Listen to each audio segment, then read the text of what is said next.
Welcome to the MF Show, your pit stop for celebrity interviews. I'm Rich Waitas. And I'm Jerry Zaiden. We're going to talk about hot car topics in the automotive industry and where it takes us. Today we have a guest that's been a part of this program with us here and an integral part at that. Obviously a media partner. We have Matt Martelli with Mad Media, CEO, and of course the guy behind the scenes that makes this show run. And in all the media world, really, you've been a part of this whole thing from the beginning. Why don't you tell a little bit to the audience of like where your beginnings are and kind of how you got here? Yeah, no, absolutely. It's been fun. I mean, my media world started with skateboarding. We started making skateboard videos back in the day for different brands, and that eventually evolved into, motorsports. We grew up in San Diego, off-road racing, and was a big fan of rally as well. Mm-hmm. And I met a guy in college named Ken Block. A guy. And just a guy. Yeah. Well, back then it was like, everybody was kind of figuring themselves out. And he had started a company called 8 Ball, and that didn't work out. And then later he'd started DC Shoes, which did very well. So I was, a rally fan, racer, enthusiast. And when Ken sold DC, he wanted to go rally racing. So we talked about it, and, he got connected to a bunch of different people. I connected him to some people, and he started to go rally racing. And around the same time, we had started doing more content around off-road racing because there were some younger athletes coming in that I thought were interesting, like Brian Eichler and Andy McMillan. So our intent was to build a film about off-road racing and include rally in it. And so, we started to go to some of the rallies and utilize our, production expertise in, making skate films, which was interesting because we didn't shoot like anybody else. We didn't shoot long lens, high position, lots of coverage. Our shooting style was like up close and personal, like skate videos. Usually, you're running alongside a skateboarder and you're on a skateboard with a depth lens. So you're, inches of, within feet of them. And so we did the same, we used the same techniques for vehicles, and it was a big difference, right? People had never seen it before. So, we started filming the rally races, and that grew and grew. But it was tough to get people to care about rally racing, especially Americans. And so my brother and I and Ken concocted this idea of making a skateboard film with a car. And, that's what Gymkhana 1 was. So that was a very, very interesting project because truthfully, we really had no idea how big it was going to be. YouTube was new at the time and nobody understood it. It's like, do I put it on there? Do I own it? Like all these questions, right? And I'll never forget this friend of mine who owned the web server that we had placed the video on. And back then you had to do like 7 different video formats. You had to, do a video, and it was like Flash, Windows Media Player, like all this stuff. But every time the video played, we were getting charged for it. Bandwidth. Yeah. Jeez. So the guy who owned the video server calls me and he goes, I got good news and I got bad news. I'm like, okay, what's the bad news? He's like, you got to get this video off of our server. It's just taking up all the bandwidth. And I'm like, okay. And I'm like, well, what's the good news? He's like, I'm probably going to save you $100,000 that you would owe me otherwise. So we put it on YouTube, and, as they say, kind of the rest is history. It set the world on fire. And, it was really cool to be a part of that, initially, because my takeaway from it wasn't that necessarily we were geniuses. It was that the world's being served a lot of like really bad content, and they were just waiting for something to waken them up. Right. And that's really what Gymkhana 1 was. And, after that, we stayed working with Ken for 2 more videos, and then stepped away. And since then, we've done a video series launching the Polaris Razor called XP1K. We did 4 versions of that. And then we do a ton of content work ongoing. I mean, I couldn't even count tens of thousands of TV commercials, short form video. We do, multi-hour television shows, like everything content wise. And then that grew into, the racing side. Yeah. So with these videos you did, and especially the first Ken Block video, challenges, when you're taking street cars, like see off-road, we're in the dirt and it's like it's like I always say, it's like a video game, right? You could go left, right, straight, whatever. There's paths everywhere, places like Glamis, it's just a free for all. But on the street, you're limited. So like what have been constraints with that? Or like in the first video, I think you're on private property maybe, but Yeah, then the next videos, right? Like you were on city streets. Well, yeah, I mean, it started at El Toro Air Base, right? Yeah. And that was like a known spot where, a lot of guys would go drifting and practice. Iconic. And do time trials and different things. And, it was a very interesting kind of happenstance a little bit, but like our intention was to show how remarkable rally cars were and how remarkable the drivers were. And Ken had seen, Gymkhana car driving as a discipline, but up until that point, it was terribly boring. It was. What's kind of funny about it is Reese Millen, Yeah. he's a friend of mine. I mean, I met him back in the Cruisin' Balboa days, right? And he had his dad's Miata and he would like race Mustangs and stuff. And I'm like, who's this guy? He's a fantastic driver. Even, he did spin that car out in the middle of PCH in Brookhurst one night. We were behind him. Anyways, so him, Tanner Faust, Rich Rutherford, a couple other guys like Samuel Hubinet. Yep. They would have these videos and Samuel had his M5 and Reese has his, I don't know, some car that he tricked out. And I'm like, why don't you put that on YouTube? No, mate, this is, whatever. Like they weren't that excited. And I'm watching it as an off-road guy going, I don't really like cars that much, but that looks fun. Like, why don't you get it out there? And then it was within months, your video dropped with Ken. And I was like, see, told you, because the videos were like through the roof on views. Yeah, it was a really interesting time because I knew all those guys and I knew, like what they were doing. I'd seen some of the stuff and they're all excellent drivers and like have a ton of car control. And I remember even kind of talking to them about the base concept of it. But I think where we were different, Ken was different, is coming from skateboarding, you use skateboard videos as a way to sell products, right? Yeah. So every time we put out a skateboard video, whether it was with, Cyrus shoes back in the day or any of the other brands, it was a catalyst for sales, right? Yeah. And so it was like this big explosion and we realized, and this is long before people were like, oh, branded content. We were just doing skate videos and the skate video happened to have the product we were selling in it, right? And one of the big things that I don't think people realize, Ken is an individual, right? And he was very like skateboarders and surfers. It's like this individual thing. Like it's you against nature, you against the elements, right? Snowboarding, these things bring that, where a lot of these other guys were competition racers. So it was them against their competition. So they're kind of out of their element when it came to the Gymkhana format of just, this is just me behind the wheel of my car, right? And it's a valid point because like really what skateboarding is about is self-expression, right? Absolutely. And so then can you do that in a car? And you absolutely can. We proved it, right? Yeah. And that was, it was really interesting because after we did Gymkhana, I was friends with many of those guys you just mentioned, and pretty much all of them came to me afterwards, and they're like, "Why did you do that with this guy?" Because at that point, Ken was unknown. Yeah, and like wasn't he like a gravel crew guy? Like they did their wasn't Ken the guy that jumped his Subaru WRX at the Lake Elsinore off-road park? He did that later on. Yeah. Oh, that was later on. Yeah. I thought that was before. I think it was later on. I mean, what we started. Once Gymkhana hit and we saw the success of it, then the ideas really started flowing in.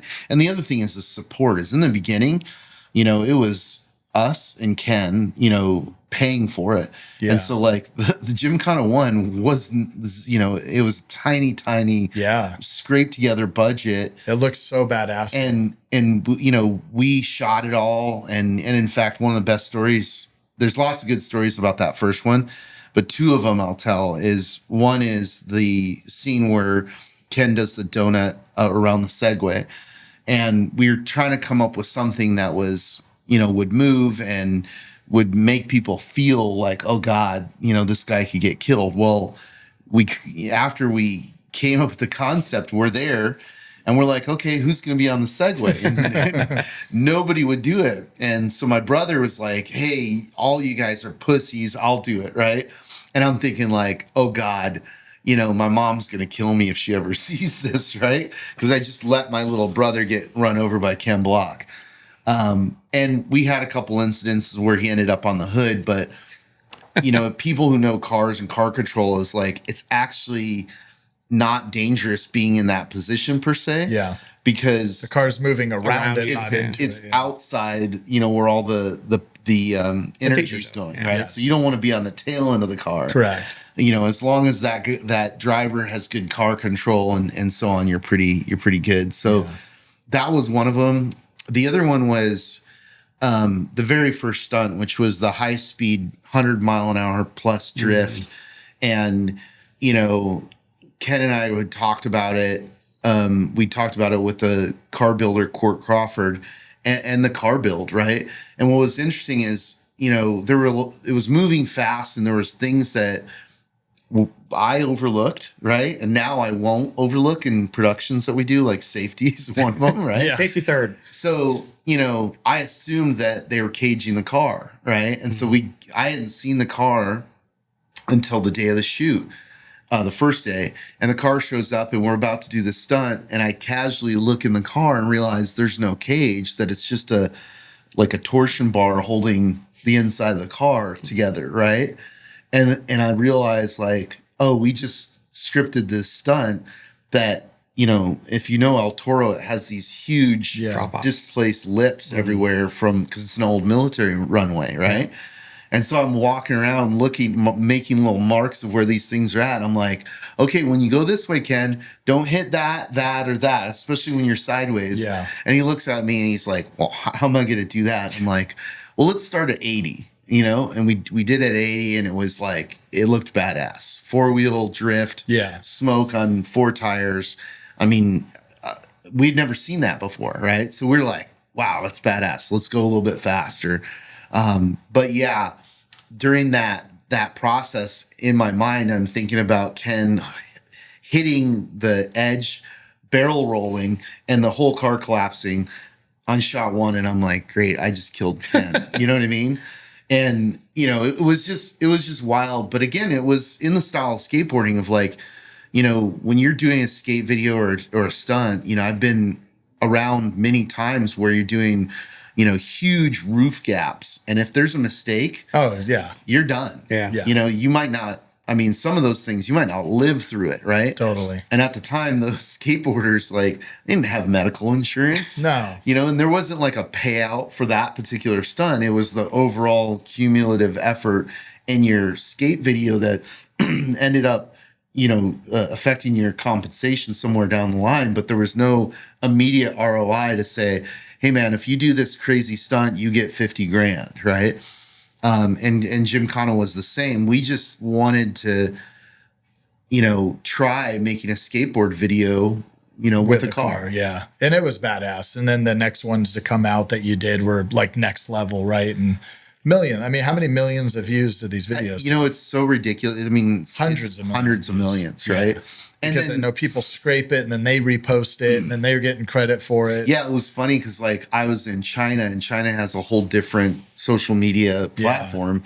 And the guys in China were showing me these videos that had, hundreds of millions of views that they had just jacked off of YouTube and put on their social. So it's it feels really good to know that in the timeline of automotive culture that there is, a blip on that radar that we had an effect. Totally. On. It created a whole new genre, in my opinion, for American automotive culture, right? So yeah. And now you see all the kids, like drifting's become this like popular activity out here. I guess we call it a sport. But yeah, there's been some big names and there's huge social media pages. And now with the younger generation of like the influencers, like a TJ Hunt, who's got millions of followers and he's trying to drift and he's learning and doing his thing. Yep. Because there's different series, different levels of series. And then just the car culture coming from it, like their builds are like the Fast and the Furious builds. And it's just kind of tying all that in. And I see like this new path kind of forming now, like JDM's kind of coming back.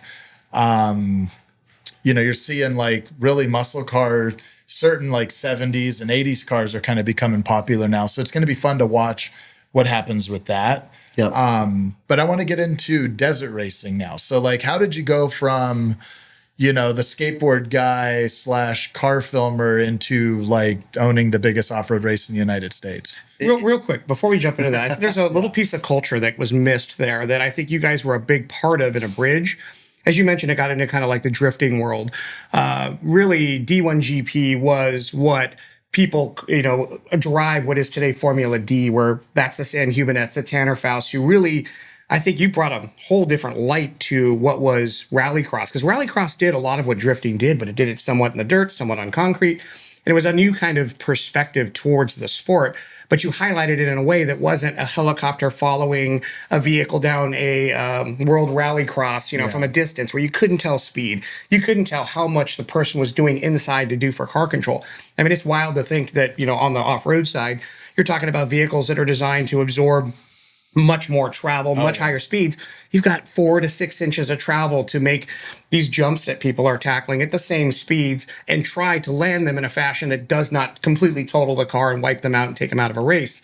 But I think it was interesting because as you watched D1GP, which kind of like was the classic of the drifting, evolve into what became, Formula D in the much shorter version. Yeah. You got these guys like the Sam Hubernettes and the Tanner Faust who were kind of following both paths, but I think there was a huge divergence that happened when you got to see Ken Block come out. So what was that like to kind of watch that kind of just open up all of a sudden? It was really fun. And what you're talking about came from us being photographers, cinematographers, directors is, in rally, you would go out and chase these rally stages and you would see all these moments, right? And in a lot of them you would see and nobody else would see because, you got to hike in through Poison Oak and 4 miles in the swamp or whatever it is. Right. And sometimes there's hardcore spectators around, but most of the time there wasn't. And so you'd see these incredible moments happen or unfold, and witness, spectacular things. Right. And you're like, oh man. And so as a cinematographer, I was like, how do we capture that? And, it was very difficult to do during a live race, right? And that's part of what Gymkhana really was about. But then the effect that it had on everybody, like it was cool. It was cool from both sides, cool from the drift side, because, all those guys were our friends. And they saw what we did and they went, okay, we get it. We need to be showmen. We need to, there needs to be more smoke, more horsepower.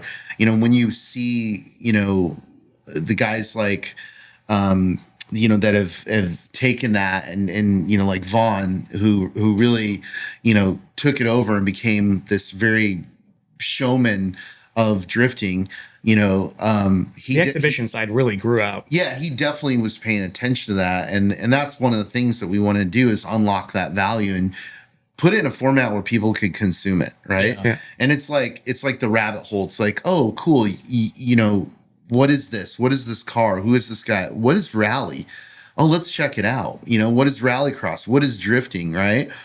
And then they get pulled into it. Cause I can remember being a kid and seeing, Wide World of Sports and Ivan Stewart barreling through the desert and going like, wow. Yeah. Right. Or films like Climb Dance. That was a big influence with Ari Vatanen doing Pikes Peak, Rendezvous, just, and then all the car culture films and television shows, Dukes of Hazzard. Yeah. You know, I think Dukes of Hazzard's a big one as us, like our generation growing up. A-Team, Dukes of Hazzard. Yeah. That 70s, 80s, like stunt driving through the streets. Everything was burning out and drifting. all the Chuck Norris movies where Yeah. he's like, you Delta know, Force. driving a Ram Charger. You know what I mean? Gone in like 60 seconds. all that stuff influenced us. One of the things, I don't know if you saw, I mean, you had to have seen this video, but I never heard of the band Linkin Park until I saw that WRC collaboration video that someone edited together with a Linkin Park song.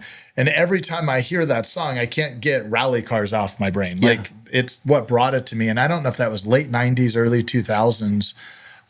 But there was a video that someone collabed together with their song. And it was just the best thing I ever seen, with so much action and car control. That was the first time I really paid attention to like the WRC stuff, right? Sure. Which morphs into everything we're seeing now in the car culture. Absolutely. And it's yeah. So back to your question, it was really cool. And even now, like, it's cool. I like, you know, to see people's, you know, creative take on different things, whether it's in a rally car, a UTV, you know, a trophy truck, whatever it is. And that's really what it was about, is, you know, what we, I guess, achieved in skateboarding was like a content war, Yeah. you know, between all the companies, and that proliferated the culture.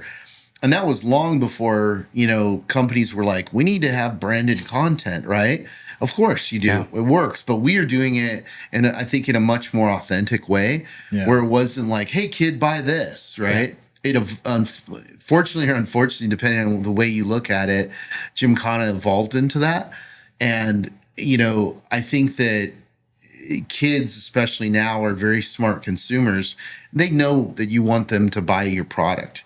Yeah. But it's a value exchange of like, hey, we're going to entertain you. We're going to share information with you. And you know, We're going to bring you this really cool video. Yeah. You know, I mean, Yeah. it's Well, So- and that's how, you know, what Jason and I did from day one. I mean, my first camera was a Sony Mavica M91, which took a floppy disk, and we would film our trucks with that. And we would go down to Barstow, and like, as you're heading to Barstow Del Taco, someone's in the dirt and you're filming them, and it's all choppy because it's MPEG. And it was really, I mean, you think about a 1.4 megabyte disc and you're doing video on that. Like, it was like nothing, right? And then that morphed into, I think it was like what's a Canon camera, like mini DV GL2 or something. Oh, yeah, DV cams. Yeah, so I had that. XL1 was our Yes, I had the Canon. That's just the GL2. So it's not even wide format, it's square. And I'm sitting here filming. So if you go on the Camberg YouTube page, you see all these like old videos, go all the way to the past. And you'll see these videos, and same thing is like, it wasn't long format. You're standing in the action. And this was like late 90s, right? Yeah. Early 2000s. But from the surfing and skateboard culture, I know exactly what you're saying. We'd slap a fisheye lens and the skateboard would flip around the lens pretty much, right? Yeah. Because you're trying to get as close to the action and kind of show that off. Lot of fun. For sure, part of the success of Camberg is that you guys were so content rich. Yes. Well, you know, you were competing against brands who like couldn't get a photo done, and Exactly. you're putting out all this content. Yeah, we were loving the action of it. Like we didn't, in the beginning days, we didn't enter the race saying we're going to come here and win. Yeah. We're going to this because we're testing our product and we really just love doing it. Like, I remember our first Baja race was a Baja 1000. It wasn't like, hey, let's start with San Felipe or the Baja 500. It was, we're going to the Baja 1000. Yeah. We didn't pre-run. I mean, back then, like, you barely had like a little chip and a boat GPS to like make sure you're on the line, and that thing only worked half the time. But we didn't pre-run. We didn't know where we're going. We, at certain points in the race in the middle of the night, didn't even know where we were in Baja. We're just doing it, right? Yeah. And the volunteers we had, and putting gas in the truck with dump cans, like, it was just fun. Like, that's why we did it. Yeah, you're figuring it out. But we had, I remember the first in-car camera we bought took like a card in it, an SD card. Yeah. And it had a pencil lipstick camera and big long cables. It was like a box. And I think that thing was like $3 or $4 grand. But I'm like, we need in-car camera of the race. And when you go back to it, it's not even HD. It's like this barely it's able DV, to see DV thing. No, it's funny. I mean, you're talking about all the evolution of where we're at. Like, Yeah, we were doing in-car stuff long before GoPros existed. Oh, yeah. There's a famous crash that we shot with Pastrana in Colorado, and it's like his most violent crash. Everybody knows it. That's one of the exterior shots is my shot. The interior stuff is our POV camera. And at that time, we were renting, like the unit was like 20 grand to buy. We couldn't afford to buy it. And it was, you know, a recording deck and a lipstick camera. Yeah. And the rental was like 3 or 4 grand. Yeah. Right. So like, you know, we destroyed the lipstick camera. I remember that was an expensive. That was expensive. It was like real high tech video equipment for the time. For the time, now especially. we look at it and we're like, what? What this little GoPro thing smokes it. Yeah, I'm really glad. You know, and also that was part of our production methodology is, you know, really taking new stuff and using it immediately and trying to be ahead of the curve when it came to technology. Sure.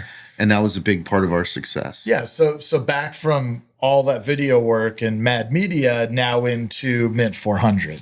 Yeah. So, you know, we had started doing more in off-road and, you know, we're filming and, you know, before, like, I think at the time there was the Desert People series. That was pretty much it. I mean, you guys were filming some stuff. There was a few people beyond that. I think Jimmy Cook Jimmy's always been like a high-end filmer with like really high-tech equipment. Really high quality. I think he showed up at some point. But anyways, so, you know, we were filming, you know, in the space really with the intent to make a film about off-road. Okay. And about the younger racers in off-road. And we kept getting more and more work as people saw the quality of our work. Yeah. And for a long time, we were really the only professional people in the space. Well, I feel like you were very brave because we're going to come out here and knock your socks off on video. We're bringing the red cams out into the desert where no one was doing that. Yeah. Like, they would like, why are you bringing, and those things were not cheap at that time. Like they were crazy expensive, but you had them out in the dirt and using them. And I just, you know, like, again, it's this desire or passion to capture these moments. Yeah. And you're seeing something incredible happen in front of you. And then immediately it's like problem solving where you're like, okay, how can I share this with people, but in a way that's the most visceral that you can, right? Yeah. And that's difficult, right? If that was easy, then everybody would be a master cinematographer, right? And then you're dealing with, at races, you're dealing with time of day. You know, did he come through in the dust? Yeah. Did he break down? Like all the variables, right? But we knew that off-road racing had an extremely high value. We just needed to unlock it, and content was going to play a big part of it. So as we were doing that, you know, like, you know, I'm going to the race leagues, you know, with Sal and Casey at the time, and I'm like, hey man, you need a website. Yeah, right. You know, and Casey would look at me and go like, what's a website? You know, I'm doing good. Yeah. You know, and I remember going to Sal and telling him, hey, let me make a Facebook page for you. Yeah. And he's like, why? Yeah. So we were kind of hitting our heads against the wall, and we had this really good relationship with Dana Zamaloa at General Tire. And she calls me up. We had done some content work for them. She calls me up and says, hey, Snore is resurrecting the Mint. We want you to do a TV show on it. So I'm like, great, this is awesome. At the same time, Red cameras were just coming out, and we had a relationship with Oakley and Jim Gennard a little bit. So we were able to get our hands on cameras through some friends that shot with us, right? And so we go out and we take, I think the first Mint, we had 2 Red cameras out, and we decided to do a piece that's a little bit more documentary, that tell the story of the race, not just action. I knew we needed a voiceover. So there was this movie, Death Race, and I love the guy's big booming voice, right? I ended up becoming friends with this guy, Dick Vasti. And I looked up his name and I'm like, hey, we probably can't afford this dude, but we'll give it a shot. And so I shot him over the script. And of what we wanted him to read and said, hey, this isn't a big budget thing.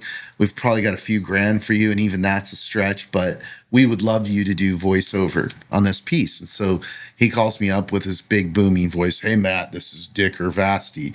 And I'm like, oh, okay. So you're going to answer us, right? And he agreed to it on our limited budget. And I said, listen, we'll do more, budgets will increase, et cetera. So we put together the whole TV show, and it was spectacular. I mean, that was the first time anybody had shot off-road racing with, off-speed cameras. So you had slow-mo, right?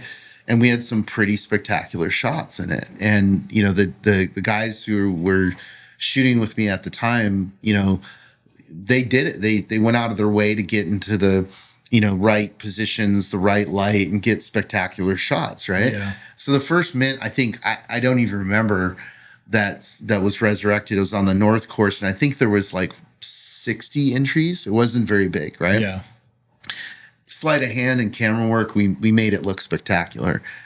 And we cut this show down, and we go to, it was supposed to be on Lucas Oil's television show, but unbeknownst to me, we had been given the production budget, which was supposed to go to Lucas Oil. So I go marching into Lucas Oil going, hey, here's the TV show. And they're giving me this, the dead eye look of like, who are you and why are you here? And we're not going to run this. So they tell me they're not going to run it. I go back to General Tire and go, hey, here's the prognosis. So we have a TV show, spectacular TV show, no place to run it. The time we were doing work with Fuel Television, and I call Fuel up and go, hey, this isn't skateboarding or snowboarding. It doesn't really seem like it should fit on Fuel, but I think it does because it's an individual sport. There's crossover, blah, blah, blah. And they agree to take a look at it. And so they look at it and they put it on air. And it became one of the highest rated shows on Fuel, and they played the crap out of it. And so because of that, the very next year, the Mint has like 300 and something entries because everybody's like, oh, yeah, it's this huge event, blah, blah, blah. And it was still a snore event at the time and running on the North Course. And, it ran that year. We did a second TV show, and I had gone out and raised some money in sponsorship for improvements. And so after the second year, we come back and meet with Snore and like, all right, third year, like, here's some money to fix some things and blah, blah. And they're like, we don't know if we're going to have it. I'm like, what do you mean? Well, we got in trouble with the BLM. There's all these problems. They're not going to let us do it on North Course. We're on probation, and I'm like, I don't know what any of that means. I'm a, media content guy, but I knew the Mint was valuable and we had this momentum, and I didn't want to turn around to these sponsors and say, sorry, here's your money back. So I went to the BLM and said, how do we do this? Right. And they're like, hey, Matt, you're a, media guy. We're not giving you a permit. I'm like, okay, how do I get this done? And they're like, well, there's one guy we would trust for this, and it was Casey Folks. And I planned on going to talk to him anyway. So I convinced Snore to sell me the Mint, the brand, the Mint, which at that time was just a name, right? Yes, it had all the history, but at that point, we didn't own any of the photos. We didn't own anything, right? We had 2 television shows and a name. We didn't have a logo, nothing, right? So we buy it, my brother's like, hey, this is a bad investment. We don't know anything about off-road racing. I'm, about the production side of it. And I'm like, yeah, but I think we could partner with Casey and we'll handle the marketing and he'll handle this part. And so I go in and talk to Casey, and, within a minute, he cracks this big smile and agrees to, a partnership with us. And then he proceeds to tell me about the story of the very first race that he volunteered for was the Mint 400 when Walt Watt was running it. Oh, okay. And so he had a love for it, right? Yeah, he did. And was like, hey, this is really important for us to bring it back, and it's going to be the biggest race in North America, and we'll do this. And, and he had the technical know-how on the race production side. So we partnered. Yeah. And at that point, again, like in all honesty, we had no idea what we were doing. We were like, well, we think this is valuable. We think it's important. And we think we can take all the things that we learned in action sports and working, with. Well, you guys definitely made it valuable, right? Yeah. You like taught people with history what the mint was. You resurrected it through media. And so media is obviously really important. And then what we see today with the Mint 400s is just massive race. And this last year we were there competing, and just the hospitality and the celebrity and the fans and people watching the race. It's grown to a massive event, right? So Fremont Street's packed, the race is packed. I mean, how many entries were at last year's race? Like 400 something? Yeah, we were like at 420, I think. Right. So there's hundreds of people in multiple classes doing this race. And this year's Mint, I think you're bringing in something new. We're bringing in short course, which we're really excited about, because just like, now 13 years ago, we saw the value of desert racing and just looked short at it. Course is kind of dead, right? Yeah. I mean, it's going through a tough time, because I think it's extremely valuable. It's awesome, but it's difficult. It needs some help. Yeah. And it also, it was always a weird thing, because growing up here in San Diego, we went to desert races and then we went to stadium races with Mickey Thompson, right? And that was always part of the culture. It was, but I think the time was different. Like today, if you're going to go watch short course racing and you're going to drive to just watch short course racing, and there's 20 dudes out there racing, say the total entries are 60. It's a really long day, a lot of gap in between. I don't think they ran it correctly. They spread it out too much. And then it's like the rich guy wins. Like the teams with the big budget can outpower everyone and out prep and out, right? So I've been thinking in the short course, like if a Pro 2 truck was your stock LS3 vehicle, here's your transmission, here's your gear ratio. So now it's an even playing field on the power. You can't outpower people, just like the 6100 class I helped create in Best in the Desert. Yeah. It's huge because it's taken now the engine's 150 grand if you're in the unlimited class. Right. It could blow up mile 10 of your first race with that engine. Yeah. So there's like a lot at stake if you don't have the budget to do that. And I think that's what you're seeing in desert racing now is all-wheel drive, $150,000. You got Dugan and Gibbs are your two top dogs building the engines for that class right now. And it's just not cheap, right? Sure. Where in short course, it kind of went through that same thing, right? Like guys are buying these custom one-off engines from like probably 3 or 4 big-time builders out there. And then you go look at the Pro Light that runs a stock engine. They're like 1 second slower around the whole lap. You're like, how does this make sense? Right? Sure.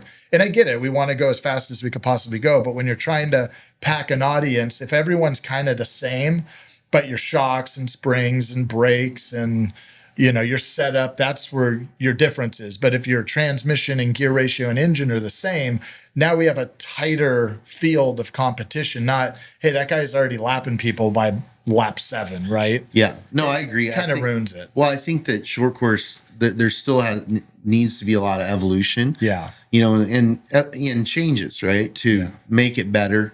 And make it more affordable in some aspects, make it more entertaining. Yeah. So there's a lot of Well, it's tweaks. entertaining when bodies are banging, right? Absolutely. And so back in the Mickey Thompson days, the course was so tight. It wasn't this real high speed thing. Yeah. It was really tight and you banging doors and turning and people rolling. There's consequence. Like you had to know, okay, if I lead right now, I might get flipped over by that guy. I think that's one of the things that I'm really excited about is that what it's evolved into is really a Midwest regional series, right? Yeah, I can see that. And those are big, long, fast tracks, right? Yes.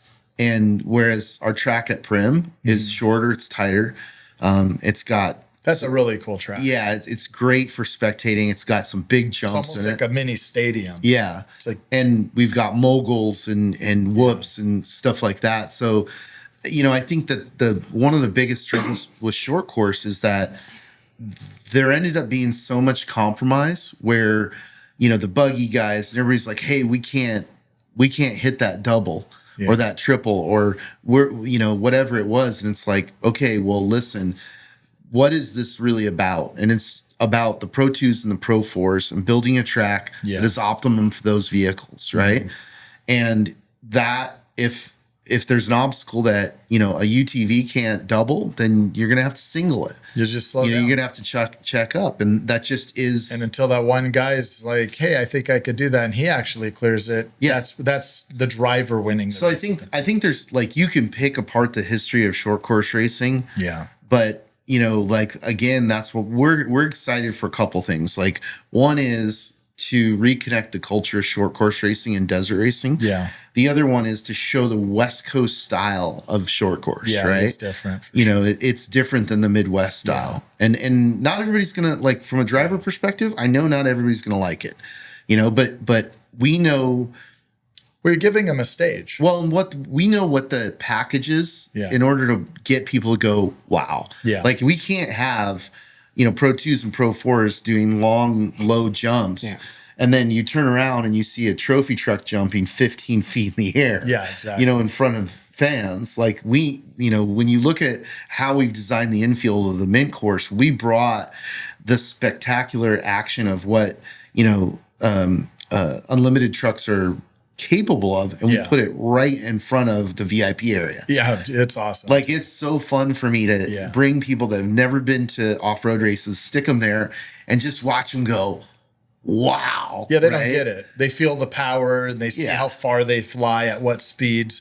It's almost like it can't do that, but it does do it. That's like what they do. Well, I think from a media side, that's probably the most interesting thing, because you've got the desert racing. You've kind of figured out that whole aspect of covering a vast area. Yeah. But you're now bringing in sort of the same thing you did at your roots, which is how do you bring cinematography and be able to show this beyond the audience that can watch it? Because that's always been the limitation of off-road racing, is everything happens so far away. You pick a point to watch something as it passes by, and you've seen your a shot until the next lap, if there's a lap.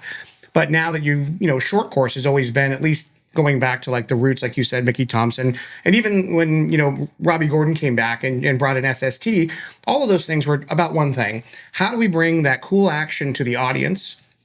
And then if the stadium goes away with today's world, how do we bring that action into the household on your phone? Yeah. And I think that's where it's like right now from a media standpoint is a huge, I think, opportunity for you guys, in the sense that you can bring that cool factor that you brought in with the skateboarders feel of having the action be there. Because maybe you do that long, low jump, but if the camera angle's right, you get showmanship. Your start 100%. Finish line, when you get that guy jumping over the top and you've got the fireworks going off on the laps. Yeah. I think that's something that's really important to the audience that's not maybe as endemic to off-road racing, and to get them excited too. And I think that's something where maybe short course, in the time I watched, at the peak of what I saw, Sam Huben had started getting involved in the torque racing series, and Tanner Faust kind of migrated into some vehicles. And, even on the drag racing side, we worked a lot with like Stefan Papadakis, and, he got involved with Lucas Oil, and watching all of those things start to come in was because it got interesting. It was interesting to watch. So seeing you guys and what you've done and now trying to bring it back, I'm super excited to see what are you going to bring to that showmanship again. Yeah, it's totally. It's interesting because we pay attention to the history of it. And, again, just like we did this distillation process, and how do you come up with a Gymkhana, right? And it's this creative distillation process of breaking down all these moments and going, okay, how do we create a bunch of those moments? And how it's a little bit different with an event is that now those moments, you're trying to extend them over 10 hours and give people enough so that they stick around and aren't bored, right? And it's a challenge now, right? Because and that's one of the other reasons I'm excited about short course is like we have a lull, right? Like we have this big, exciting, everybody takes off from the start line and it's super exciting. And then you're like, all right, what are we going to do for an hour before they come around? And then the field spreads out. Now you can do a half an hour race over here and they get back in time and watch. Exactly. Yeah. So now we're like, okay, cool. We got that done. Let's go watch some short course racing. Then, go have a beer or go have a sandwich and move people around and keep them entertained. It's been an interesting process because as we've morphed, right? I guess would be the right word, as we've morphed from like, hey, we're an off-road race to like, no, we're an event that you're going to for the week, in general. And added and tried all these different things, especially at our start finish line, drifting, which was great when the Formula D guys came, motorcycle burnouts, freestyle motor, all these different things. They're cool, but they're not as cool as short course. Right. And so, Yeah, well, I feel like short course is like, it's still off-road, right? Yes. And so, I mean, you did like the Hoopty Rally and you did some of these other things on that infield. But I feel like with desert racing, you have the most radical trucks out there, right? With these unlimited trucks. So you have the unlimited engine guys, and then you have the spec when that's a class we're in. So we're racing with that, stock LS3 engine with 525 horsepower versus the unlimited engines with over 1,000 real big block power, right? You're touching on something that's a very important topic to discuss too in off-road racing. We have all these different classes. So there's a class for everybody, every price range, every style. Yeah. That's our strength, right? But in particular, the spec truck class, which you helped create, is a critical class because and you and I talk about this quite a bit of like, I wish that I was in a position of control when it was born so that we could have kept it even less expensive on 37s. That's exactly kept what the 425 engine in it, right? Now it's gotten what I feel is a little bit too expensive for what it is. And the hard thing for me with that is you get new people that come into the sport. And as you know, as a promoter, the new people have the biggest mouth and they want to change everything, but they don't understand it yet. Sure. And so what's happened in the class is, so Donald, when he was with Best in the Desert, he had a vote for the underdrive. Will the underdrive, should we do it? Now, my opinion is like, does it make the truck better? Yes, it does. Do we need to have it? No, we don't have to have it because we've been doing this class without it. Right. They were sold that the underdrive makes it less expensive. Yeah. Right. Which is not but true. Now you have to buy the underdrive, which now one underdrive is like, say, $6 or $7 grand for like the Fortin one. And we've run those and we've won on them. And now we run the Mason underdrive. But by the time you buy the Mason underdrive with all the gear sets, so you can go back to your data, a team with budget. Yeah. And really select the proper gear based off of data. Well, now you're at 20 grand. Yeah. Well, now you got to rebuild the underdrive. You got to rebuild your drive shafts. You have to have bigger drive shaft because of the torque multiplication. So like you still redo your rear gear. Well, they were sold, if you do an underdrive, your rear gear's cheap. Yeah. They were sold something totally different because they were listening to the wrong people. Well, when we did this vote, it was about an underdrive. And then they said, bigger tires, bigger engine, have at it, right? Yeah. Personally, I would have said no to everything except the bigger engine. Yeah. And the only reason why is because Score allowed the bigger engine because they wanted to be different. Right. They didn't want to keep it the way they wanted to be the better series or the more powerful engine, which lost sight of what it's about. Yeah. So the history is, so Greg Fouts had Trophy Light. Yep. He had Jim Riley wanting a truck, and they started this new concept called the R8, which was the Trophy Light R8, which was the V8 truck. So they built their first truck with a Ford power plant. They tried to make it work for years. Meanwhile, we started in Best in the Desert in the 7200 class, which is this, we didn't have a tube chassis, but the rules were written, tube chassis, 85 inches wide, unlimited V6. So you could have built a buggy with a truck body, an unlimited V6 for $45,000 and owned that class. Right. Well, we took a stock Ranger with the stock engine and we got second in points and got on the podium a few times, had fun. Then it was like, this is expensive on a stock chassis. Let's build our own trophy truck and go race the Baja 1000 because, that's our goal. Right. Our whole goal in business wasn't to make money. It was how can we build trophy trucks and sell trophy trucks and get to race a trophy truck. We weren't the smartest at the time, but we were living through. But it was fun. It was a lot of fun. And so the 09 Baja 1000, we show up in a truck with an LS engine, fully built. The engine had problems over and over and over. We had good result, blew up an engine, had another podium, blew up an engine. Finally, I went to Casey and said, look, can we just run the stock LS engine in this truck? Can we create a spec V8 class, which should just be 7,200? Let me talk to Greg Fouts. This is Casey. Yeah. He has a class, hasn't sold any more trucks. It's been here for 4 years. So Greg calls me and we have a conversation. And it's like, look, it's a front engine. It's this, that, whatever. Rick Johnson bought Trophy Light. Jim Riley has a truck. So we came up with the rules. Solid rear axle, turbo 400, the Ford engine or the Chevy 430 horse, which I knew the Ford put out more power than the 430 horse, but I knew the LS engine platform is the best aftermarket bolt-in a truck simple. Absolutely. It's really little. The Ford engine's awesome. It's just like a big block on size. Doesn't really fit in the trucks well. Anyway, so we're running and we're doing great. They used to start us behind 7,200 and behind Class 10 until we like showed over and over, like we're finishing in like the top 10. Right. Well, our goal is like one day to overall a race in one of these trucks. So as soon as they opened up the rules, Jason and I looked at each other and were like, we have actually a chance to overall now. Like now we have more power. And it's not that the engine really builds that much more power. It just does way better on the top end, which lets us go 10 miles an hour faster. And that's the difference at the end of the day. And then came into the underdrive. So now we're not getting driveline vibrations. Now we can have the correct gear split to work with that power. And so we got to a point where we were finishing really well, like top 5. Like these trucks have done pretty well. Then this year we came into the series, and after MagnaFlow purchased Camberg, and we're looking at, what are the hesitations in the company? Like, what's making this company not grow? Well, it's really hard to get shocks. The brakes that are out there for these trucks are either like $30,000 brake packages or a guy down the street making something big and clunky. So our first thing was like, we need to make real off-road racing brakes. So we did that. We went to the Parker race. We qualified first in class. We're actually leading overall.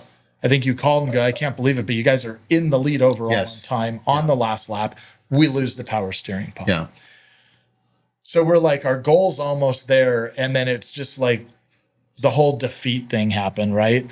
So then we decided like, okay, we're going to research pump, servo, all the stuff. But that's one of the things that I'm I want to emphasize is that, what you guys are doing is you're building products in real time. Yes. And problem solving in real time. So like, let's talk about the brakes for a second, because, like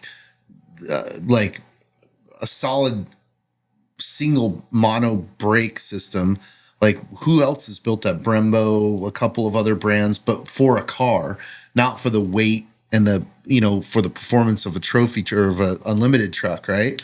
So like you guys create a product, and, start testing immediately in racing so that then you can gather the data. So somewhere down the line, it's not just a race product, but it ends up being on street vehicles. That is what off-road racing is. It is a platform for building new technology and for testing it, right? And you guys are one of the few brands that, you have a race team, you are developing products, and you're problem solving in real time. And now you're doing it with shocks. But this has been from the beginning. No, like, I know. We bolted onto stock trucks. Like we could have built a tube chassis Ford Ranger for 7,200. We just took a stock Ranger Edge with the stock 4-liter. We put a turbo, not even a turbo 400, a C4 transmission behind it, which is really little. And we ran 35-inch tires with the stock engine. We didn't have a built engine. Stock dash, everything was kind of factory. Yep. But all of our bolt-on long travel, a link kit that bolt on, which was helping the pre-runner culture. And we podiumed and we got second in points, right? Yeah. Against full race trucks. I think that's an important legacy, not just for, for you guys, but for off-road racing, is that, if people look back in the history of it and they see, all these products that have been developed from off-road racing as a test bed, whether it's tires, shocks, a lot of safety equipment, different suspension componentry, A-arms, so on and so forth. The real companies that develop this way, and that's like the great thing about MagnaFlow behind Camberg now is like you've toured this facility. Yeah. I mean, people don't understand what close to 500,000 square feet. It's literally a dream. Yes. To be able to have both, enhancements in the engineering. Yes. And then be able to have the production back end to go, hey, we can scale this. It's not just, the challenges that all of the endemic manufacturers have is like, okay, cool. I sold 50 sets of arms. Now I got to find the guys to weld them together and manufacture them. Well, and if you look at like a lot of the big brands out there, right? They make shocks, they make brakes, whatever. None of them own their own race team. No. They're not actually prepping and engineering and coming back. Like we just did the Rage at the River race this weekend and we qualified first, got first place. But this was on our brand new shocks. Yeah. We came out to your California 300 race. We out-qualified all the big Yeah. unlimited trucks. On a very difficult course. Yeah. And a 6-minute course, not a 1-minute course. Yes. So when you think about like, this wasn't just a fluke, this is a 6-minute long qualifying course. We have half their power. Yeah. But when the tires are on the ground, because you have shocks that perform very, very well, and we have it's not a bypass shock like every other bypass shock. All different ways we control the bypass tubes, the way the piston works, the way the reservoir works, everything's brand new. No one's done what we're doing, right? So there's a lot more flow, a lot more control. And with doing that, we're creating advantages. And that's why we like the spec class, because we're limited by this power. We're not going to get our mind messed with well, what if we add more power or do that? No, we're controlled by power. Now we have to make the truck go faster. And how are we going to do that? Well, if we can maintain our speed longer and stop better, and if our suspension allows those tires to stick on the ground more, we're going to be propelled forward better. If we're in more control. So steering's been huge. Huge, yeah. Brakes have been massive, and shocks are a huge improvement with a lot more left. Yeah. And so it's really cool to see. And as you see at that race, qualifying first, I mean, you had Cole Potts, you had Adam Householder, you had the Hardens who have won the Mint 400, right? Adam, who's been your champion all season. Absolutely. It's not like we're up against slow dudes. Like, these guys are in the unlimited class with a lot more power. Yes. But we're beating them in qualifying. Yeah, and that's because of brakes and shocks, for sure. Obviously, we have a phenomenal driver and the whole truck's great. But the advantage now that we're creating is these brakes and shocks. And that's what I think people are going to see. And at this last race, when you watch that truck go through, I think they call them the moon bumps or something. These are massive 6-foot holes. Like, you watch a truck and it's just like the tires. Well, are and just they're off dancing. camber, right? So like They're all out they're shit. not. It's not a steady rhythm. It's it's pushing the truck side to side. Yeah. So that's a difficult section of the course. Frankly, I know that course really well. I've walked it numerous times. We've put on races there, and that section is scary. And there's guys crashing there. Yeah. There's a couple guys. One guy has one of our old trucks. It was the Navigo truck. His name's Garrett. It's his green truck. He has an older shock setup, and he's pretty fast. He was the Moore champion last year and won a bunch of races, overalled some. But he fully crashed. The truck like kind of bucked in the rear and he went over. But that's a shock thing, right? Yes. And so we know the limitations of the shocks we had because we tuned them and won races and did extremely well. It's a very high quality product. We just want to get to that next level. And then during testing is one thing. Yeah. But when you get into the race, it's a whole nother thing. And that's why we love the Mint 400 so much. I really like the California 300 course. Same thing, because those areas are like used and abused. Yeah. They are rough. And then you get some hate on that sometimes. But it's like, look, you hate it, but this is real desert racing. This is rough. I think what happened was, and again, Casey was, one of my mentors. But him and I didn't see eye to eye when it came to course layouts, right? And in particular, it came from his previous experience in bikes. And then when he started Best in the Desert, he had to appeal to the limited classes, right? Very much so. Yeah. And so he chose courses that were pretty smooth, right? Well, fast. Yeah. Graded roads, access roads through the desert. We, having spent time racing and riding in Baja, Ocotillo, Plaster City, Barstow, all the places that are gnarly. Our mindset was like, no, like the technology has come a long ways. Absolutely. Like, we want to make races that you get to the end of and you feel like your ass got kicked. Yeah. Like, you feel like you earned it. We don't want to put on races where you're like, oh, that was pretty, we could do more. You know what I mean? It's like, that's one of the things I'm really proud of is that part of what we're doing is transformative, right? Mm-hmm. So you go through a level of trial and tribulation where you come out changed on the other side because it's so difficult, so challenging. It's like climbing Everest. Accomplish something big. Yeah. So you get to the end of it and you're like, holy cow, that was a feat to accomplish just to get to the finish. So I think that that's important in off-road racing because when it becomes too easy, where's the challenge, right? Exactly. And also from a product standpoint of I love taking people out on our course and putting them in vehicles and showing them just what we're going through. Because once they see that, they're like, oh man. Well, okay. not only that, it's like you take a stock Raptor. Like Raptors are fantastic vehicles, but you go try to drive a Raptor on a stock around that race course, It'll break in half. It'll take 6 hours. Yeah. And it's taking these trucks an hour, hour and a half. Yeah. Like it's not even comparable. Yeah. When I did it with Jay Leno that one year in the stock Tacoma, I mean, I think the unlimited trucks, what's the lap time out there? About 2 hours? Like hour and a half. Hour and a half. They're fast. Right? It's fast. So call it an hour and a half. It took that stock truck over 3 hours per lap. Right. Set up to go race. Yeah. It's a stock Tacoma, but it has aftermarket shocks and camber suspension, but it's in the stock. It's stock. Yeah.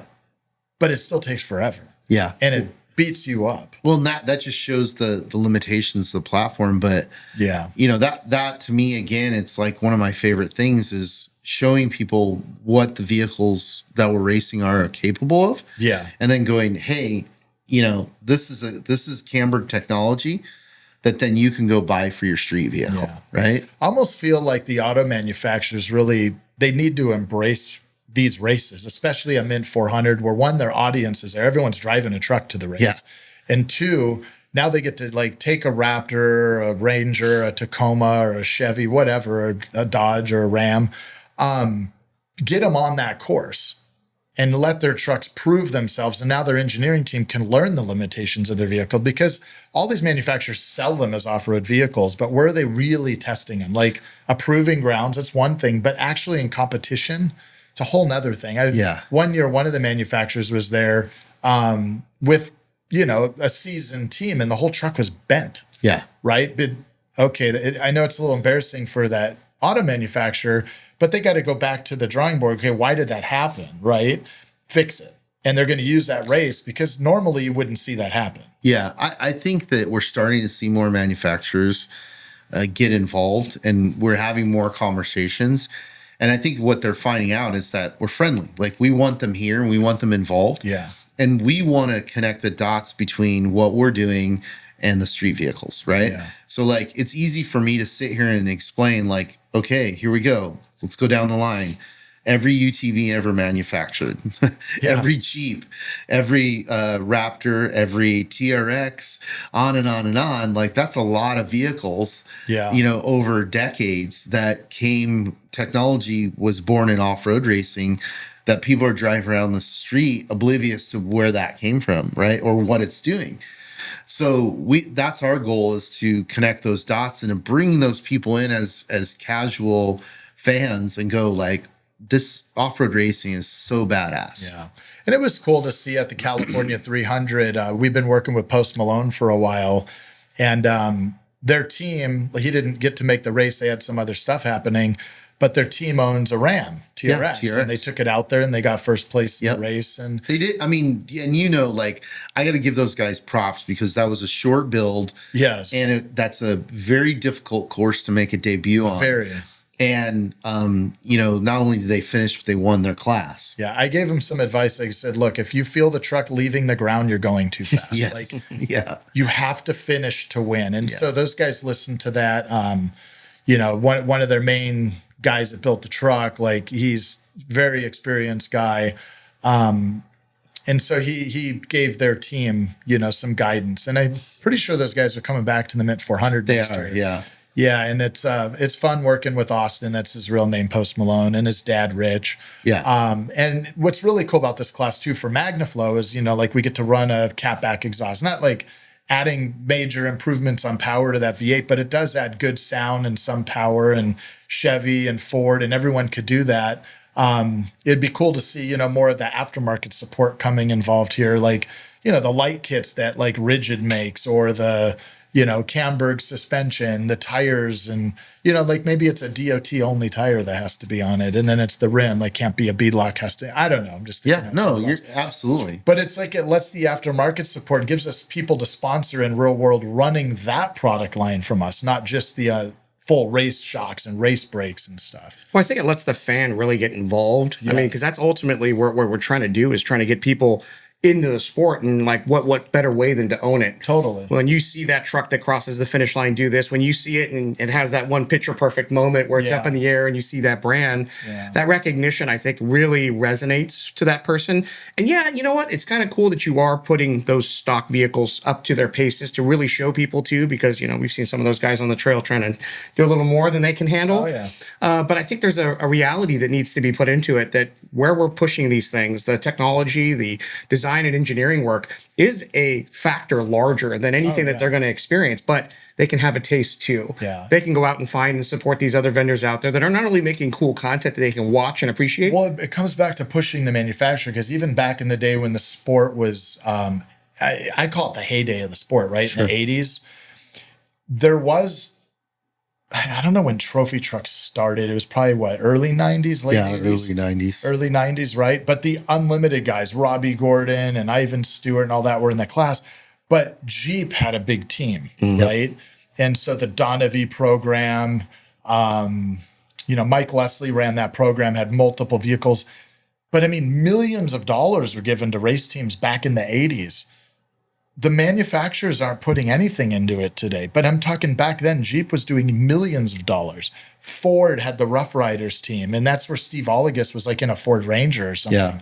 Then you had the V8, you know, the F-150 Class 8s, and then you got into the trophy trucks with the Simon & Simon and some of those guys. Nissan was out there. Toyota was out there. There were contingency programs for the racers. Like, you know, Toyota used to do a milestone award and score. And I remember that was like a big deal. If you finished all the races, it was like a huge bonus at the end of the year with dollars. Sure. Best in the Desert, Ford used to be involved, and you'd see all these stock vehicles because if you win, you got 10 grand. Right. And that was a lot of money in 2007. Yeah. So you can have an Explorer, an Expedition, or an F-150. You win, you get 10 grand. Yeah. Like, they need to bring that back because It's starting to happen. And what's interesting is the whole paradigm shift in automotive, right? Like, Rich, you can be a real good person to bounce this off of. Like, when I started going to the SEMA show, there was like 4 off-road brands way stuck up in the South Hall in the corner with all the Chinese brands, right? We were like the redheaded stepchildren that nobody cared about. Now you go to SEMA and we're the majority of the show. Yes. You know, and not just the majority of the show, but we are the growth, right? And that is the aftermarket. And, you know, it's interesting because everybody gets all worked up about, oh, the OEM isn't there at the SEMA show. Well, that's not what the SEMA show is for. It's not really about that. The SEMA show is about us, the aftermarket guys who we have always looked at something and went, that's cool. We're going to make it cooler. We're going to make it more functional. We're going to, you know, tweak it to race, etc. And when you go back and you look at the entire history of automotive, that's what moved the needle forward. Sure. You know, like we would have never had Ford versus Ferrari if we didn't have some crazy dreamer guy go convince Ford to get into a fist fight with Ferrari. It's crazy, right? Yeah, on their turf. On their turf. Yeah. Like it's completely bonkers. Yeah. But that's exactly what we represent today as a platform, and in a better way, because the vehicles, first off, we do race stock vehicles, whether it's trucks, VW bugs, or even UTVs, right? So they are things that you can go buy at your dealership and drive them around town, right? So that's, in my eyes, more powerful than even Formula One. Like, I get we're not Formula One, we're nowhere near their numbers, but in the number one selling vehicle in America is still an F-150, right? And that's what we represent. Well, and that's my frustration, right? Is when you look at auto manufacturers and they just throw it all to NASCAR. And none of those NASCARs are real cars, right? Versus in off-road, like, where do these auto manufacturers, are they making a lot of money off truck? Yes, absolutely. Truck also is SUV. When they create the fans for the trucks and they still make a good car, they're going to have a truck and a car. Yeah. But they're like completely forgetting about the truck. And that's, I guess, the frustrating part is like on the West Coast here. Maybe that's the connect, is these guys are in Detroit and we're on the West Coast. Truck is massive. People are fixing up their trucks everywhere they go. You know, I think to be critical of ourselves, right, of our culture, and comparing it to NASCAR, is that what NASCAR has done is they've built a beautiful program, right? So like, you write those guys a check, you get 29 races or however many races a year You it get is. VIP and you get It's in all those markets. Like your marketing for the year is solved, right? With one check, right? And you know, I was talking to Nick from Beast, and he's like, Matt, when I walk into a store in Tennessee, they know what NASCAR is. For sure. Right? And they know our guy and who it is. Now, do they know what off-road racing is? Kinda, but not really. Right? So I think that we have to do a better job of being organized. But I think that's the East Coast versus West Coast thing too. A little bit, right? I think so. And I think that so we have Supercross is big here. Mm-hmm. That's what we do, quite a few of them here. But truck is big from Texas to here, right? Truck's big over there. But when you think of farmland, like how do you reach those people? Is NASCAR reaching those people? I don't know. I think they are a little bit. I mean, but I think that this goes all the way back to the beginning of the conversation of like, and I'll use a stupid analogy because I love using stupid analogies, but that's what the takeaway was from Gymkhana. Gymkhana taught me that the whole world has been subsisting on hamburger, and we brought out a steak, and they freaked out. Entertainment, and that's what our challenge is, to unlock the value of off-road racing for the entire world. Yeah, is to do it with desert, to do it with short course. Take it to the people, take it to those cities, put it in front of them. Yeah. Because as you know, and I'll say this publicly, like as cool as I think as F1 is and as successful as they've been recently in the United States, it's not an American form of racing, and it never will be. No, what I think Formula One is in the United States is it's an event. It's like every time they do an F1 race, you're going to a Super Bowl, right? It's a happening. So there's celebrity and VIP. It's more about that than the actual race. Now there's hardcore fans. I know these guys. They get up at whatever time, 3, 4 a.m. to go watch the race live on someone's industrial building with their car collection because they love it. But realistically, most people going are going to the event. Yeah. Right. And that's like what the Mid 400 does for off-road racing. It brings people to an event to get to see it. The difference is it's really dynamic and exciting to watch trucks that weigh 6,000 pounds jump and go real fast over terrain they shouldn't be able to go fast. Absolutely. Where the F1 cars, if you're standing next to a race course on a straightaway, it's pretty impressive watching. Very impressive. Right. It's loud and it's, wait, what just went by me? It's that fast, right? But it's the event. Absolutely. It's the bougie. No, don't get me wrong. I mean, it's global. It's easy to be critical of other people's products and events, right? I know where we are, and we're a fraction of motorsports. Motorsports is a fraction of traditional sports. The upside of it, though, and especially as of recently, is their success is our success, right? For sure. Because when you look at the events in the United States last year, the two largest events were the Indy 500 and the Formula One race. Yeah. And the Formula One race in Vegas was 10x what the Super Bowl was. Yeah, for sure. Right. So I'm being critical of it in a way that's complimentary. For sure. They built an amazing product, an amazing business. We're taking notes. You know what I mean? But you have a big challenge because, I mean, to the point of NASCAR, you can go out and, I'm out in Tennessee. I can go out to Murfreesboro and find a 1/4-mile dirt track where the guys that are rooted there can go find and participate in that industry. For sure. It's in their backyard. And it's not that expensive. And you can't do that necessarily with a curated off-road course. No. You need to have certain elements which make it a little harder for all of the areas to work with. So, I mean, that's a huge challenge on your part to kind of bring it to an audience. But I will say, like what you're talking about in America is a conversation I had with Jamie Meyer at GM is, I was bringing him like, we need GM, we need these LS engines, we need some help, a contingency program, something. He's like, look, like we sell thousands of these engines east of the Mississippi. Yes. We sell a handful of them out west. And I'm like, look, you need to look at Ecotech and LS with Glamis and desert racing and whatever. But it's still so small because we don't do that roundy round stuff here. But comes back to spec. Sure. These guys are spec. And it's big. Like you said, you go out to go to the Chili Bowl. Yeah. You go, or even smaller than that. You go to these like small dirt track, roundy round racing, and it's very spec and it's very competitive. And the whole town goes and watches that. And it's easy. Sure. And that's back to what I was saying, is if that Pro 2 was that LS3, it was specced out. I promise you, as soon as they open their eyes and do that, not on Motec, not on anything complicated, just keep it simple. Now you're going to see people wanting to be in a Pro 2 truck. Yeah. Because Pro Light's cool, it's spec, but it's still expensive spec. It's too expensive. It's too expensive, and it's small. It's not the cooler looking truck. It's like what you put your kids in to learn to then get to Pro 2. Sure. Or it could be an adult learning, whatever. Yeah. But it is just not as cool. Now it's a radical vehicle to go do burnouts with Optima battery out at SEMA or something. Sure. But I think a Pro 2 with an LS3 would be the same thing. Probably. But it now looks like the F-150 or the Silverado. Right. So I feel like that would be a really good answer to short course.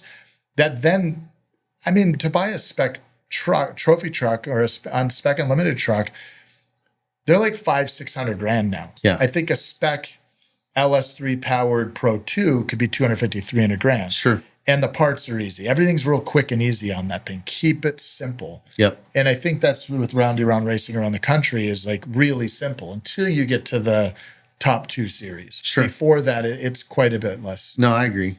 I agree. I think that's all motorsports, though. The availability to anything is how is the barrier to entry. Yes. You know, when I go out to the Orange Crush out here and you're watching guys that are drifting their street cars, you know, they're swapping tires, they're going with different angle kits on the front. Absolutely. But they can do that for $3,000 or $4,000 worth of parts and even still technically kind of keep them street legal.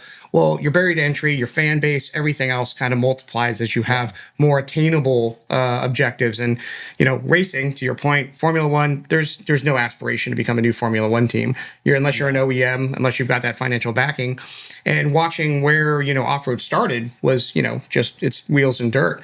Go out and do something. You know, look at tough truck stuff. That stuff fascinates me when I watch somebody taking a nearly stock truck and go destroy it. But there's limitations, and being able to kind of connect to that crowd and bring them back in, I think is a key element to, you know, what the whole point of what we're doing is. Yeah, I totally agree. But we're excited. Next year has a lot to bring. So we're going to be at the Mint 400 again next year. We want to keep that first place trophy in our possession. Yeah, that was a big win for you guys. That was cool. And where did, I don't remember, you were 3rd overall? Second overall. Second overall. That's crazy. We were in a spec truck. In a spec truck. We were 3rd overall at KOH. Second overall at the Mint 400. And I mean, that's huge because that was a big field of people. And we really feel like if we got to start closer up front would have helped a lot too. Sure. You know, at KOH, I think we're only 6 minutes off the overall. And that was Paul Verdi in an all-wheel drive truck. Yeah. And then Ryan Arciero finished in front of us with the Joe Gibbs racing engine, and we were just right on his heels. Yeah. So it was pretty cool to see. Well, it's pretty fun to have Ivan with us too. I mean, he's been a long time MagnaFlow ambassador, and from you know, literally starting in the early 2000s, launching our pro truck program back in the day, and then kind of being a part of the family and kind of that promotion, watching him retire, and then now having Camberg on board and having a reason to have somebody back that in all the connected dots, you know, the people who put him on the wall to be able to kind of come out to the Mint again, see him signing for the team and participate. That's pretty cool to see all like the video game pieces and old like model cars getting signed. Not only is he, you know, iconic in off-road culture, but like the Mint in particular was where, you know, the break happened, where the change happened, where, you know, trucks were they weren't beating buggies. No. And, you know, PPI had built this truck, and, you know, Cal Wells and, you know, their whole program, like that was the race where, you know, again, Cal told me the story because, you know, they would start the race and you're getting updates and you're like, okay, where's Ivan? What's he doing? And, you know, I think it was Tommy Morris was running the program at the time. Tommy calls Cal and goes, hey, he's out front. He goes, oh, out front of the trucks? And he goes, no, he's out front. Yeah, like and Cal's like, okay, shit, I got to get in the helicopter and get up there. And like, you know, I'm in the hotel doing some whatever. So he hops in the helicopter and he's like kind of in disbelief that they're leading the race. And then they won the race overall. And that began the reign of PPI. Yeah. That, you know, was a catalyst for so many different race teams, even the Herps. Like the Herps told me that they built the Truggy to beat Ivan. You know what I mean? Because they were like, whatever we have to do to beat PPI, we're going to do. Because right now we're not doing that, and they're winning everything. Correct. So, pretty cool piece of history, spawned at them. Yeah, the Min 400 is really the catalyst for most of this, right? Like it's the one you want to win, and it is, in my opinion, in the United States, it is by far the top race, right? So, yeah, we're stoked. Next year's going to be a great year. We want to show the world what our shocks are capable of doing, and our brakes, and we're on to some new two-piece brakes to get the retail price down for the consumer. So we'll have 2 options for people. We hope to have those shocks available to some of our racers to be doing more testing before we put them out to the public. And it's a really exciting time for Camberg and MagnaFlow moving forward. So thanks for putting on such a great race. No, thanks for having me on the podcast. This was fun. All right. So for next year, Matt, there's a lot of exciting news. Feed us in on what you have, because you got new races. Just a few things. So we've added a 4th race, the Reno 600, which I'm really excited about because, it's a long race. It's an amazing course. The area is amazing. We're going to start and finish in Reno. So it'll have a lot of the feel of the Mint 400. The mayor of Reno is excited. The governor of Nevada is excited about it. So we're pumped about that one. The other kind of big thing is, we talked about it a little bit earlier, but, we're bringing short course racing and not just the racing, but the culture to the Mint 400, because we think that that's an important tool that we have in off-road racing to really showcase, short format, fast entertainment, appeals to the more ADD type people, and really everybody. It's spectacular racing. It's really cool to watch. And, I've been fortunate that I've witnessed just hundreds of spectacular short course races. And I want to bring that to our audience and grow that for the future. So, and then all the other races, we got Parker 400 coming up in January, the Mint 400 in March, Reno 600 late April, and then the California 300 back in October. So we're really excited. Some spectacular racing ahead of us this year. Very cool. Well, Matt, thank you for coming out here. Can we just let everybody know where to find out some more information, obviously with Unlimited Racing, but also your media services? I said, you have this kind of dual-faceted function that you kind of provide to everybody. Let everybody know where they can find out more about what they can do to see it or what they can do to participate. Yeah, super easy to find. Mad Media, of course, on all the social media accounts, and then Unlimited Off-Road Racing, same thing on all the social media accounts and website, etc. And then we do have individual websites and accounts for all the different races for specific information on those. So we're all over the place. Making it easy. Well, if you want to find out more information about me, I'm Rich Waitas. I'm Oxidizer on Instagram.